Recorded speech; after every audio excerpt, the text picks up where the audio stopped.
origins of them, known as the Turks.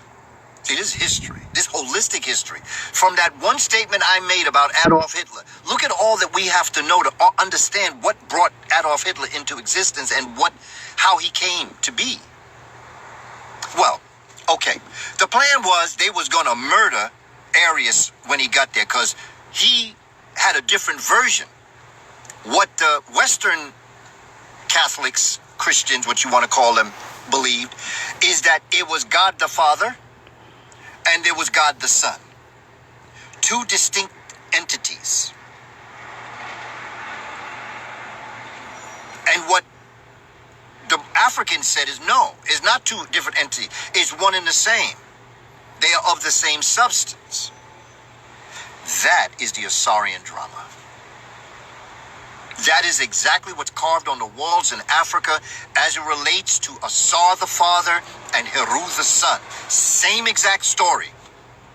So you can see the original theories of the Catholic Church were African, but Indo-Europeans took the ideas and they went buck wild with it. And so they were going to assassinate Bishop Arius.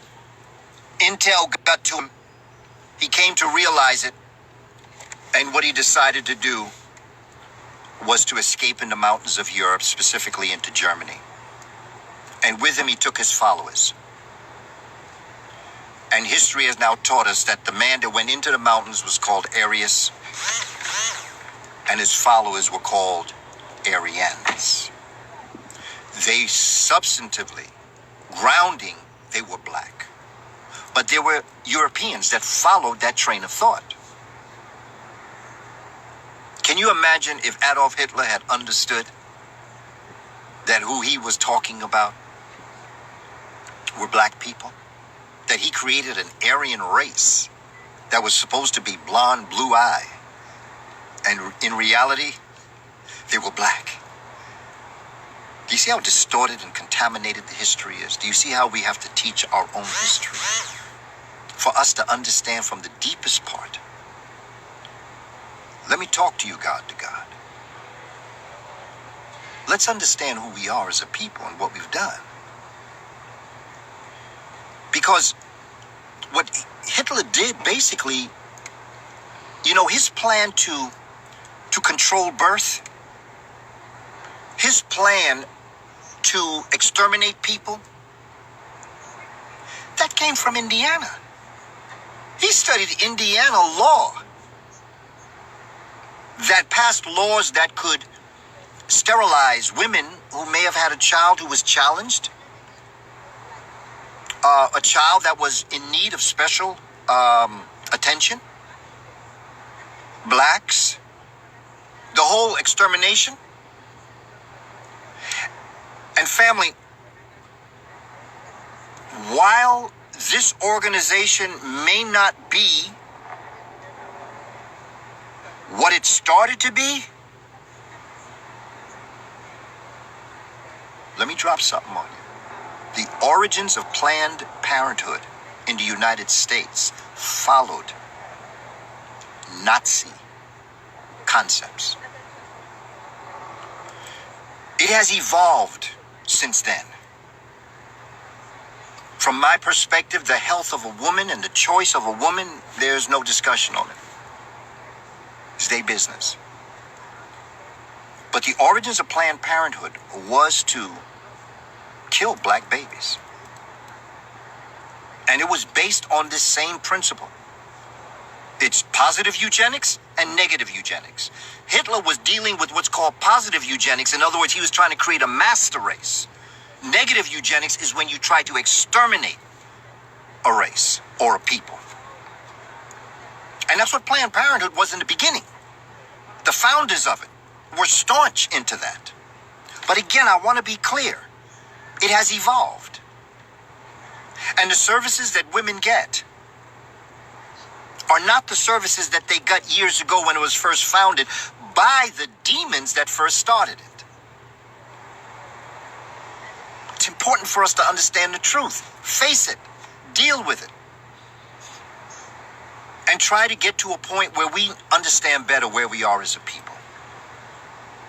And so when we're looking at Arius and Aryan and Hitler and trying to kill black folk, and he refused to shake Jesse Owens' hands, and he had a problem with Joe Louis when he knocked out Max Smelling, because he was destroying the myth of white superiority right in front of him. It was right there, and he had to sit in the Olympics to watch what was going on. Then Jesse Owens wasn't the only black person doing some good stuff. There was a lot of people doing some good stuff, and they continue to do good stuff. In fact, the Olympics came from Africa, inspired from Nigeria. To tell you the truth, the word Olympics is a Nigerian word, comes from the Yoruba, Olu, which means the mountain, Mount Olympus. That's where it came from. Who you think was sitting up on top of Mount Olympus, where we call Greece today?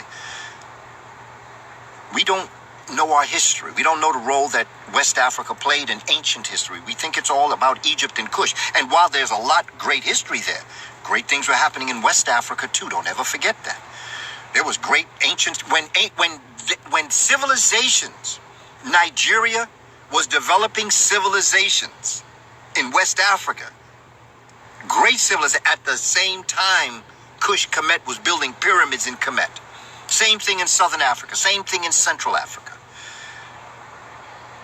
We're caught with the exoticness of Egypt only because that's the first place that Indo-Europeans came upon when they came from the east into the west. This next Tuesday, I'm going to talk about it again, but this next Tuesday, we're going to do a quick webinar on holistic and episodic history. And I'm going to show you how the teaching of social studies has been so contaminated, and it's not only been contaminated on purpose, it's been contaminated through sheer intellectual impotency and scholastic sterility. They could not give birth to an idea if we planted the fetus in their brain. If we gave them a whole wit, they'd still be a half wit. We got to cut this loose, family. We've got to do for ourselves. We have to support ourselves politically, economically, spiritually, educationally. And I thank you all for your support in going to my website. It's the most valuable document I have. The most valuable thing I have is my study guide. That's why it's free. Dr. Clark once told me that the greatest things you get in life are free. And I wanted to give you something free, which is my life's work. Dr. Clark used to say, you may not reach your goal, but if you lay out the proper roadmap, those that come behind you will. This study guide is my roadmap. This is where I'm headed.